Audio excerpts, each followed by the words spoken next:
Yo,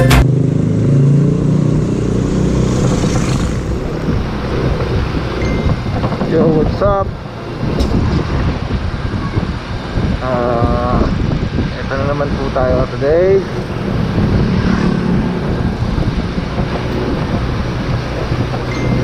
Back to business.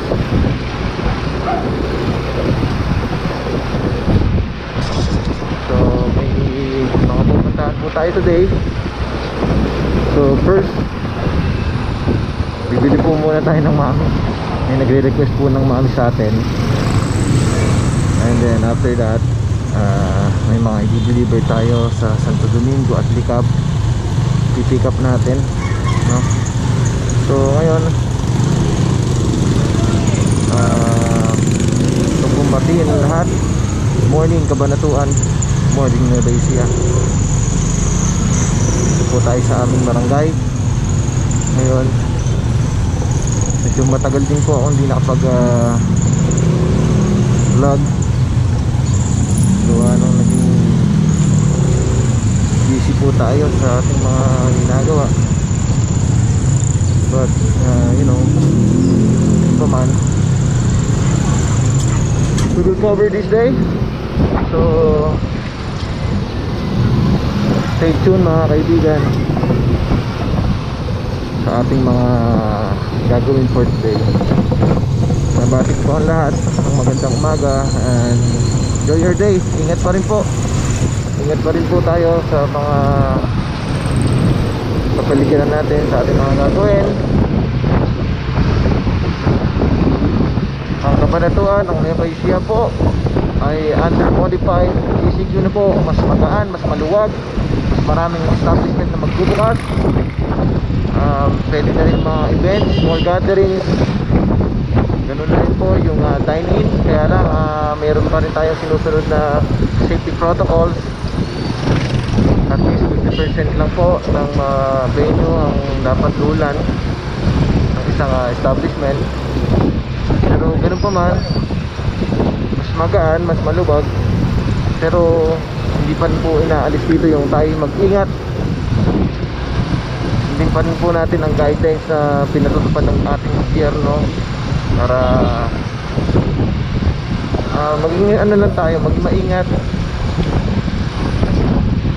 Yung mandatory wearing of face mask, yung alcohol, sanitizer, kailangan po yan para to flatten the curve, no? So yun, bili tayo ng mami. Tayo ng mami today. Tayo kay Mang Jerry. Ito isa sa one of the best mami house dito sa Cabanatuan. Mami Lomi, pansit, overload. Ang pinagmamalaki nila yung overload nila doon. So yun, tayo dito kay Mang Jerry sa mami. I-take out tayo ng dalawang mami para sa ating partner. Oh, sarado? Ayun lang. Kailan? Nagdala pa. Bukas pa. Oh, sige. Thank you. Ayun lang. Sarado.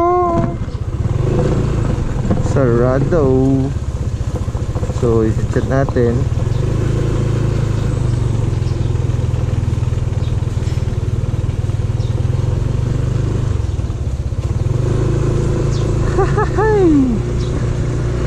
Sarado po. Natin na coffee, brewed coffee, i-deliver natin sa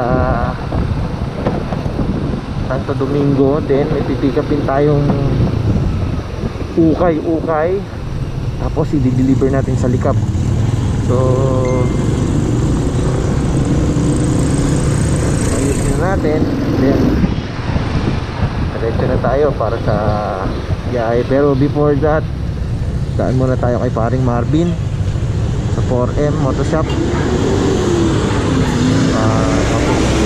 Wala ko kasing pa-change oil yung motor, tsaka ipa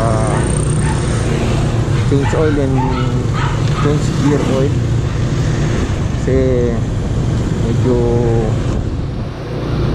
bugbog na yung ating NMAX. Kaya ayun, kaya tayo. Stay tuned mga kaibigan.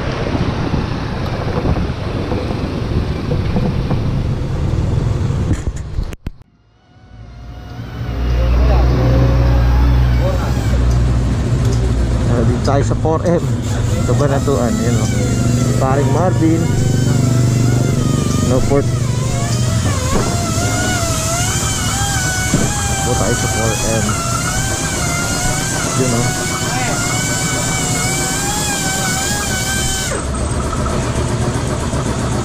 Ano mong black yan pare? Panjang. MTRT? Oo. Ayos ano. Ganda naman ang kulay ng black na yan. Ay, tama. Tuti virus. 4M. Ay, sa mga magagaling na mekaniko dito. Parang Marvin Porto, you know.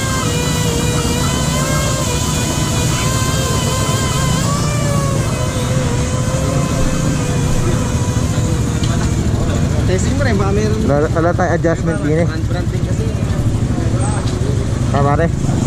Pagkaano talaga yung sumakahig yung ilong eh. Utang. Dito hindi oh. Isang bibelta mo? Dalawa. Ayun oh. Dito hindi. Dito. Ayun oh. Ayan, gano'n. Ba't kaya? Sabi, di kayo na-adjust dito yan? Di oh. Nakapix kasi ito eh no? Fix yan eh, kasama sa chassis ako. Oo nga, ayan no? Kailangan madyasan to. Hindi naman na igaganon to eh no?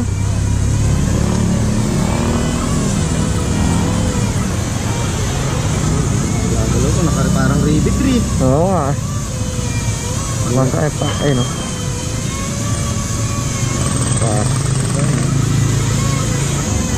Ayan, side pa rin po talaga.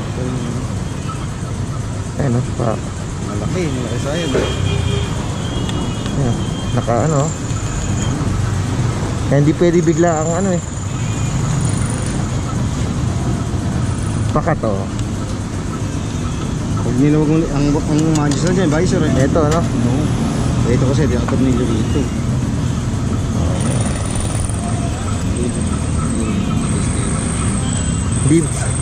Hirap tuloy sa singitan. Oo. Nakapakat eh. Ayan pa. Ayan pa. Sagad yun. Agad yun. Pak. Gaganin pa bigla. Tapos yung urong mo pak. Hirap lumiguligo niya. Yeah. Wala short stem lang ano. Baka mawawala sa align. Pagka yung inabol mong di ano. Baka naman mimiyan, di nga sa di mo naman nakikita. Buti ito isa, hindi. Ayun o. Hindi o. Baka short yung isa na yan. Hindi eh. Parehas lang. Ayun o pa.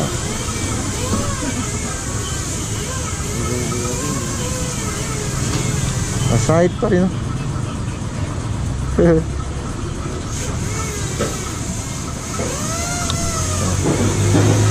Ayan, okay na. Okay yan. Hindi ganong mapipreno. Ayan. Aha.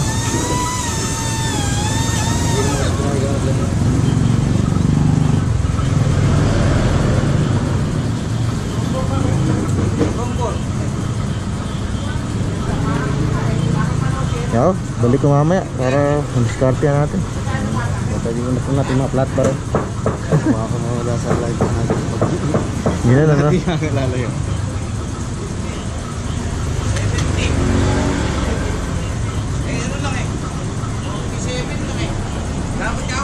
Kita mo na yung kaka mo? Di pa eh. Bebes daw eh. Ha? Bebes. Lang lang ah. Okay. Magkakaman, gawa na.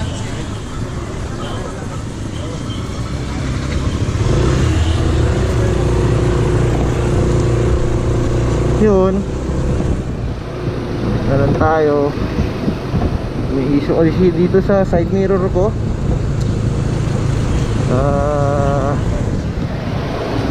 tumatama yung brake lever dun sa side mirror pagka sinasagad ng bigo. Kaya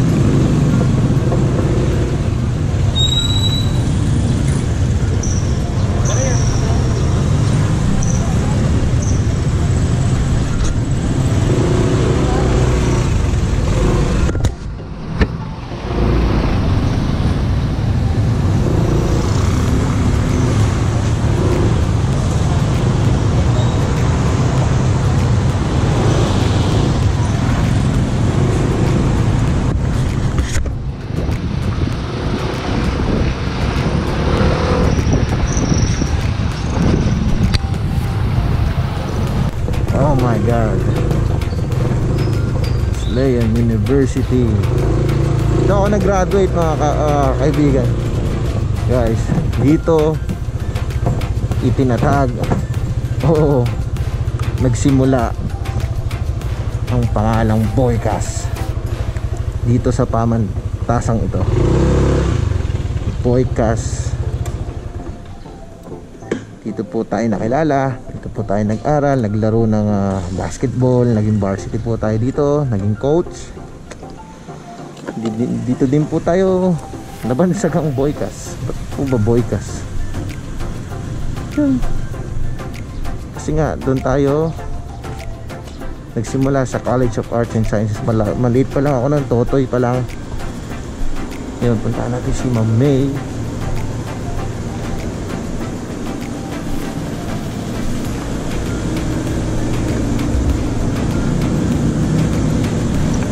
Ma'am May, di mo ako nakakilala, no?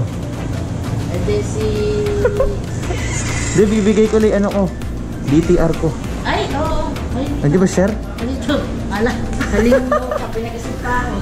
Binitigan ko lang ba? Sabi ko maalala. Hindi, ikaw na lang magbigay. Ayun. Okay na tayo dito. Sa Wesleyan. Ha? Bigyan natin yung dapat ibigay. So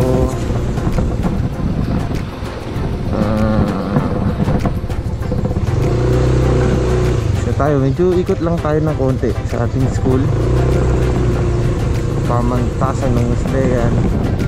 Okay, namiss ko to sa mga taga Wesleyan. Hello mga alumni, mga tropa. Tignan nyo ating school ngayon, tayong nagbago pa.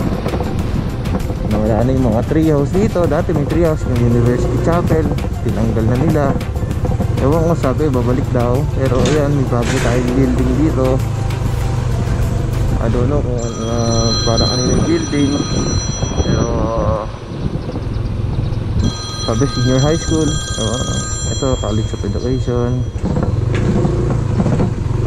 Tayo sa College of Business Administration. Ito yung ating building. Dito tayo nagsimula. College of Arts and Sciences, CAS. Hello, kumusta kayo dyan sa lahat? Binabatik ko. Wala.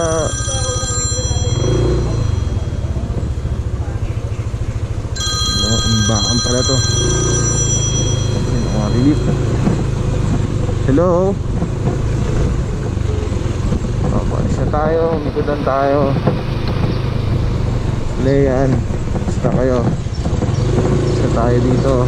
Pick upin na natin yung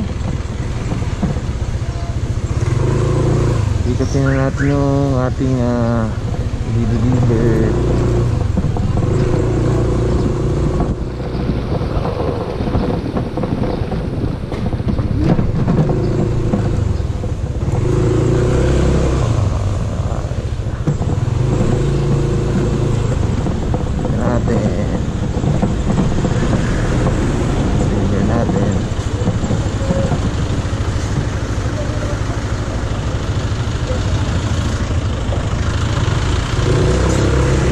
Thank you.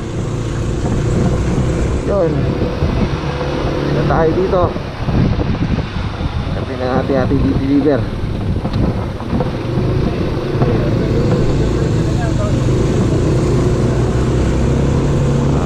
Okay, ito na yung first pick up natin. Teka. Lagay natin sa ano. Malamig ba yan? Hindi nagano. Lagay natin dito. Gawa mo ba to? Ayos ah. Ayun naman na address, no? Magkano to? Bali, ay hindi ano na. Bayad na. Online transfer siya. Tapos binigay sa akin yung ano. Ah, okay. 380 ano. Okay, sige. Ako na magdadala. Ay, sige. Ano yun kuya? Parang hardware. Okay. Tapos kay PJ. Sige. Adriano. Kung wala siguro, baka sa iba niya din pakuha. Sige. Baka sa kapatid. Thank you. Naman, eh. Thank you kuya. Sige. Ingat. So yun, first pickup si paring Francis Ortile. So ano tayo ngayon? Punta tayo ngayon sa daan sarili naman. Sikapin natin yung ukay naman, then biyahe na tayo.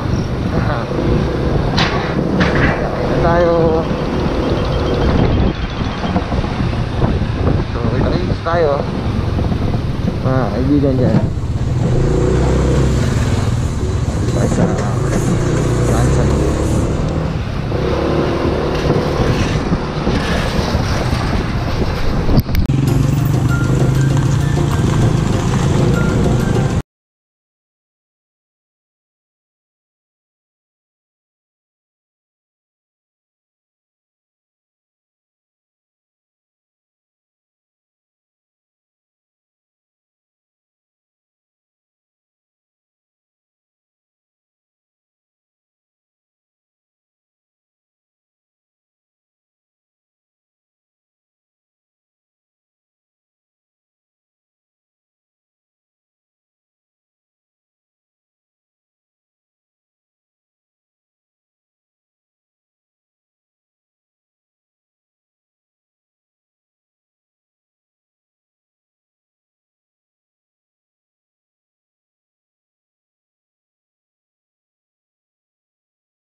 500.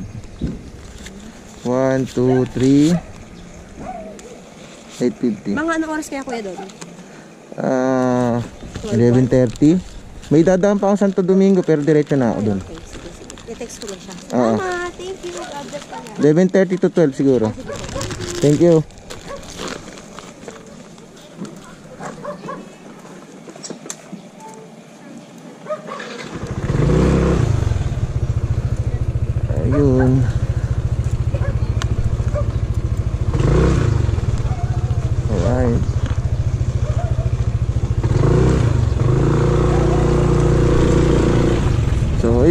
pick up na natin, second pick up.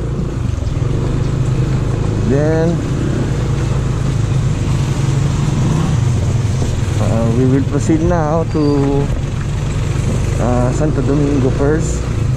Sunod natin pick up, then after that ulit tayo, kain muna, then kung may mga magpapadeliver pa, kita natin. So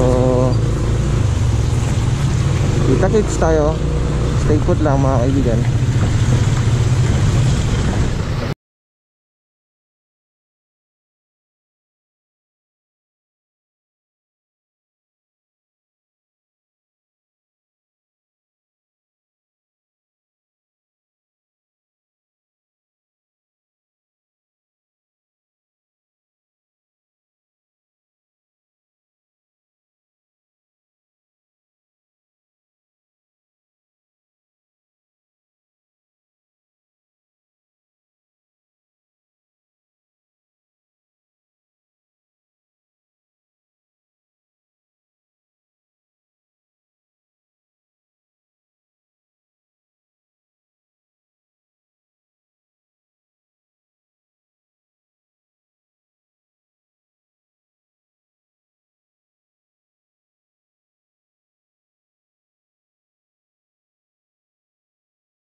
May espalto, wala. May espalto, wala. Lakas mo kasira ng shock. Shock, gulong, tatama siya. Yan, tulad yan. Espalto, wala. Espalto, wala. Tugtog. Tugtog. Tugtog.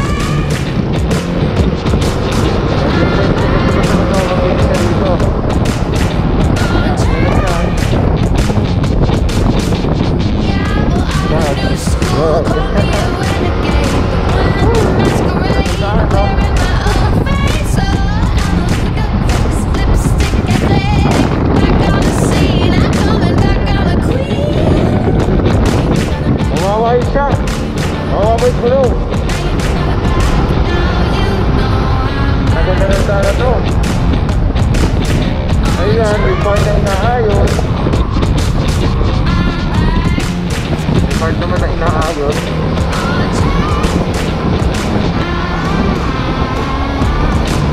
Nagawa. Pagpag.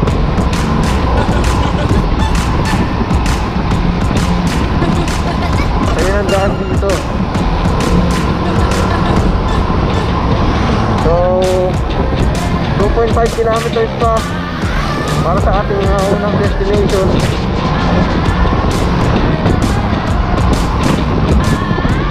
Ito yung Mahiwagan Tulay sa Santo Domingo. Sabi nila may kababalagan daw na nangyayari dyan. Hindi ko lang kung totoo. May time na alam mo yan, yung parang bumabalik ka daw sa kung saan ka nang galing. Ito na naman, putol, buo, espalto wala, espalto wala. Kaya dagdag.